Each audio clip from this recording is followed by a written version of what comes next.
इतिहास जिनके बुरे होते हैं, ख्वाब उन्हीं के पूरे होते हैं। Hello guys, Satish success classes में आपका स्वागत है। आज हम पढ़ेंगे इतिहास का प्रथम कालखंड, जिसे हम प्राग ऐतिहासिक कालखंड कहते हैं, जिसे हम प्री हिस्टोरिकल एज कहते हैं।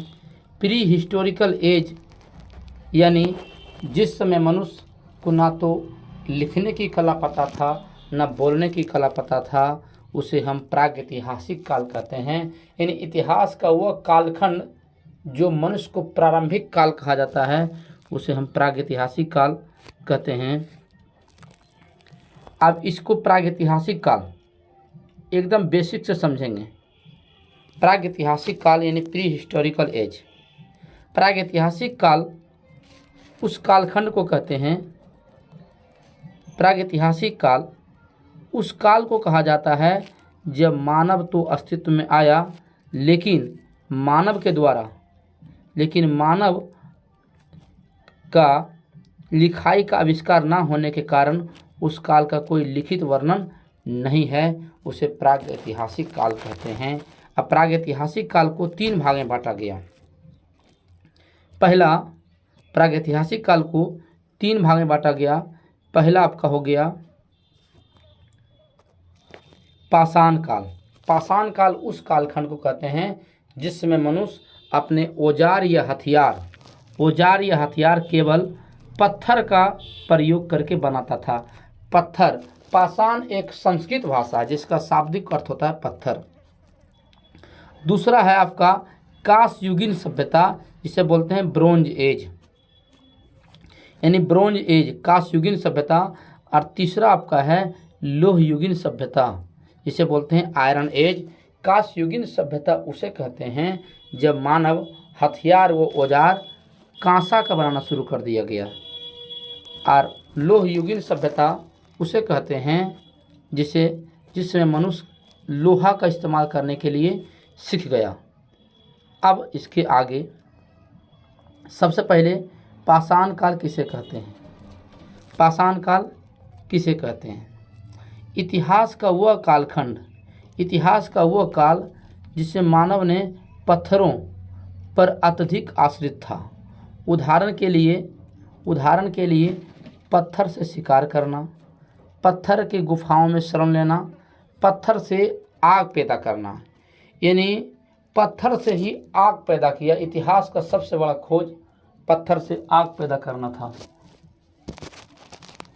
अब पाषाण काल को 3 भाग में बांटा गया। पहला है पूरा पाषाण काल, दूसरा मध्य पाषाण काल, तीसरा नवपाषाण काल। अंग्रेजी में पढ़ें पैलियोलिथिक एज, मीसोलिथिक एज और नियोलिथिक एज। अब पूरा पाषाण काल, पैलियोलिथिक एज किसे कहते हैं?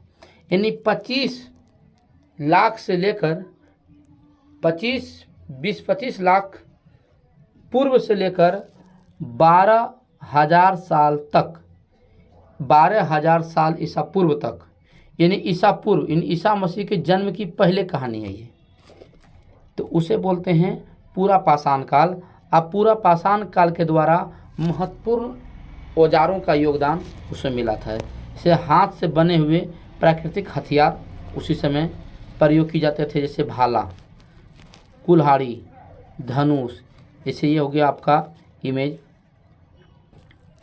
ये हो गया भाला, कुल्हाड़ी, धनुष। पाषाण काल का जीविका का मुख्य आधार था शिकार, यानी लोग अपने जीवन खाना बदोश था, सिर्फ खाने के लिए लोग जीवित रहते थे। उसे बोलते हैं पूरा पाषाण काल। अब पूरा पाषाण काल में बहुत सारे जीविका का आधार, जीवन यापन, आविष्कार क्या क्या किया गया था। पहले बताए थे जीविका का मुख्य आधार पूरा पाषाण काल में, जीविका का मुख्य आधार आपका कृषि एवं खाद्य संग्रह, यानी भोजन के लिए लोग जीवित रहते थे। दूसरा है जीवन यापन, यानी अस्थायी जीवन शैली था। इसमें गुफा, यानी एक जगह अस्थायी रहकर जीवन यापन करना संभव नहीं था। पहला आता है इसमें गुफा। दूसरा है अस्थायी झोपड़ियाँ, और अस्थायी झोपड़ियाँ नदी के किनारे या झील के किनारे अवस्थित होते थे, क्योंकि एक स्थान से दूसरे स्थान तक जाने में कोई समस्या उत्पन्न न होवे। तीसरा आपका आगे है आविष्कार, यानी पूरा पाषाण काल का सबसे महत्वपूर्ण आविष्कारों में से सबसे बड़ा आविष्कार है अग्नि का आविष्कार। इस समय पूरा पाषाण काल में लोगों का समूह 24 से लेकर 100 लोगों का समूह होता था, जो एक ही परिवार के रहते थे। और सबसे बड़ी बात इसमें है, सबसे मुख्य बात, पूरा पाषाण काल में इसका कोई अपना धर्म और मजहब नहीं था। आगे अब पढ़ेंगे हम मध्य पाषाण काल। अब हम पढ़ेंगे मध्य पाषाण काल। मध्य पाषाण काल यानी मेसोलिथिक एज, यानी 12,000 ईसा पूर्व से लेकर 10,000 ईसा पूर्व तक काल को लघु पाषाण काल या मध्य पाषाण काल कहा जाता है। ऐसे में लोग अपने औजार किसका प्रयोग करते थे, यानी प्राकृतिक वस्तुओं के द्वारा बनाया गया औजार धनुष, इसमें भी लोग धनुष का प्रयोग करते थे, तीर का प्रयोग करते थे, और मछली के शिकारी के रूप में भंडार का प्रयोग करते थे। लेकिन जो मछली पकड़ कर रखते थे उसको भी पत्थर के पास रखते थे, पत्थर को सजा कर घर बनाया जाता था, उसी मछली को रखा जाता था। इस समय मानव अपने निवास स्थान यानी शरण स्थान अस्थायी जीवन शैली था।